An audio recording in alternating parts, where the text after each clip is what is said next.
நம்ம சுரேஷ் ஐஏஎஸ் அகாடமியோட சென்னை மற்றும் Thoothukudi பிரான்ச்சில் டிஎன்பிஎஸ்சிக்கான super batch அப்படிங்கிறத நடத்த போகிறாங்க.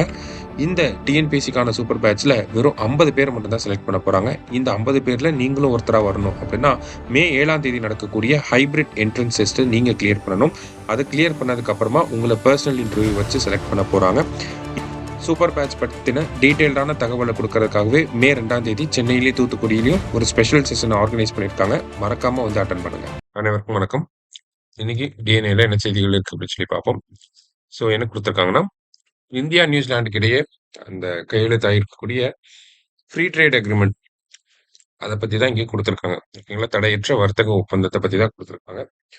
ஸோ இந்த ஒப்பந்தத்தினுடைய ஒரு சாராம்சம் என்ன அப்படின்னு சொல்லி பார்த்தீங்கன்னா, இந்தியாவோட பொருட்கள் நியூசிலாண்டுக்கு போறப்ப அங்க வரிச்சலுகை அப்படிங்கிறது வழங்கப்பட்டு இருக்கு. அதே மாதிரி நியூசிலாண்டுடைய பொருட்கள் இந்தியாவுக்கு வர்றப்ப கிட்டத்தட்ட 95% பொருட்களுக்கு நம்ம வரிச்சலுகையை வழங்க போறோம். ஓகேங்களா. ஸோ முக்கியமா பாக்குறப்ப இந்த ட்ரேட் ஆக்டிவிட்டிஸை வந்து சிம்பிளிஃபைடா மாத்துறதா இதனுடைய முக்கியமான ஒரு நோக்கம்.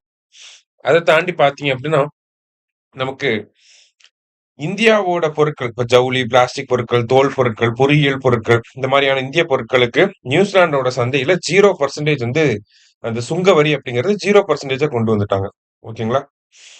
அதை தாண்டி பாக்குறப்ப நியூசிலாந்து வந்து இந்தியாவுல நிறைய இன்வெஸ்ட்மெண்ட் வந்து பண்ண போறாங்க. கிட்டத்தட்ட $20 பில்லியன் அளவுக்கு இந்தியாவில இன்வெஸ்ட்மெண்ட் பண்ண போறோம் அப்படிங்கறத சொல்லியிருக்காங்க. ஓகேங்களா. அடுத்தது, திறமையான இந்தியர்களுக்கு விசா ஏற்பாடு வழங்கப்பட்டிருக்கு. அதாவது ஒரு 5000 இந்தியர்களுக்கு ஒவ்வொரு வருஷமும் என்ன பண்ண போறாங்க, ஒரு 5000 இந்தியர்களுக்கு அந்த ஒர்க் விசா அப்படிங்கறது கொடுக்க போறாங்க. அந்த ஒர்க் விசா வச்சிருக்கிறவங்க நியூசிலாந்துல 3 வருஷம் தங்கி வேலை பார்த்துக்கலாம். ஓகேங்களா.